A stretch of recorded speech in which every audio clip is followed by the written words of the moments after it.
Hey everyone, welcome to my new blog. तो आप सभी को और मेरे सारे व्यूवर्स को सबसे पहले हैप्पी वसंत पंचमी। और किस किस ने आज 2 तारीख को बनाई है और कौन कौन 3 तारीख को मनाएगा ये भी कमेंट में मुझे ज़रूर बनाना। फ़िलहाल मैंने तो 2 तारीख को मनाई है, क्योंकि मैंने 2-4 जगह से पूछा तो उन्होंने 2 ही तारीख को बताया कि 2 तारीख को ही बनाया, क्योंकि बड़ी कंफ्यूज़न है कि 2 को मनाना है कि 3 को बनाना है। तो मुझे 2 को सही लगा, इसलिए मैंने 2 तारीख को ही बनाया, क्योंकि 2 तारीख को 9 बजे से लग रही है वसंत पंचमी और 3 तारीख को सुबह 6 बजे समाप्त हो रही है। माना जाए तो दोनों ही दिन पूजा कर सकते हैं, पर मुझे 2 तारीख को कंफर्टेबल लगा, इसलिए मैं 2 तारीख को कर रही हूँ। तो मैं सुबह उठी थी 7 बजे के आसपास और फिर उसके बाद मैं नहाई धोई, पूरा श्रृंगार किया। फिर उसके बाद मैं मंदिर की पहले पूजा कर लूँगी, क्योंकि मेरे पास सरस्वती जी का चित्र नहीं है।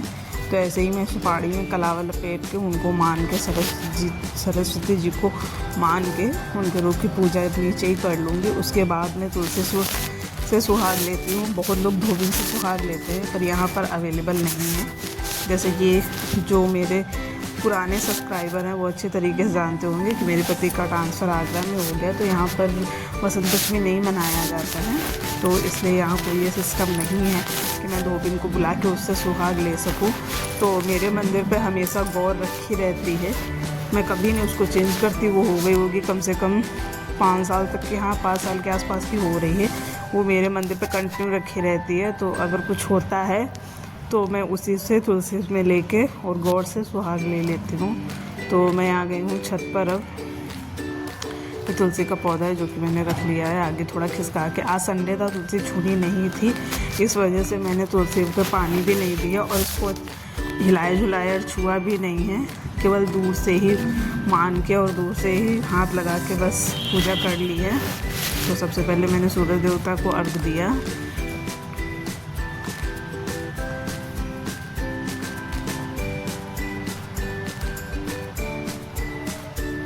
उसके बाद मैंने माँ से प्रार्थना की अपने सुहाग के लिए, अपने पति के लिए, अपने बच्चों के लिए। और ये जो आप देख रहे हैं जिसमें सिंदूर रखा है, ये हम लोगों के यहाँ गाय के गोबर से बनाई जाती है कटोरी टाइप की, जिसमें सिंदूर हम भर के रख सके। और 5 कच्ची मिट्टी रहती है, उसकी एक गौर बनाई जाती है, उसी से सुहाग लिया जाता है, तो शुभ माना जाता है। और ये श्रृंगार का सामान है जो कि मैं कल ले आई थी चढ़ाने के लिए। तो ये सब मैं थोड़ा थोड़ा सामान तुलसी को दूर से ही लगा के और गौर जी को लगा के उनको पहले सुहाग करके रख दे रही हूँ। फिर मैं अपनी लगाऊंगी। लोगों के ये जो सामान है दूसरे को दे दिया जाता है पूजा वाला।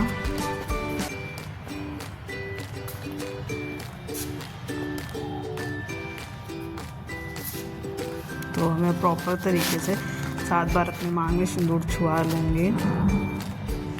आज के दिन पीले सिंदूर का ही महत्व है और पीला ही सिंदूर लगाया जाता है, इसलिए मैं अपनी गौरा जी में पीला सिंदूर रखी हुई हूँ। और ये देखिए काव्या ऊपर आ गई है, क्योंकि काव्या को चैन नहीं पड़ी मेरे बिना। और ये बस सो के ही उठी थी, हाथ मुँह धो के बस बिस्किट का पैकेट लेके ऊपर खा रही है।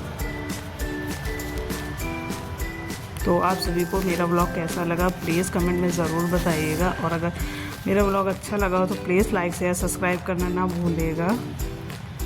आप लोग वीडियो देख लेते हैं, सब्सक्राइब नहीं करते हैं, तो प्लीज़ सब्सक्राइब ज़रूर किया करिए। और ये काव्या खड़ी है क्योंकि इसको बहुत अच्छा लगता है कोई पूजा वूजा करता है इसको देखना।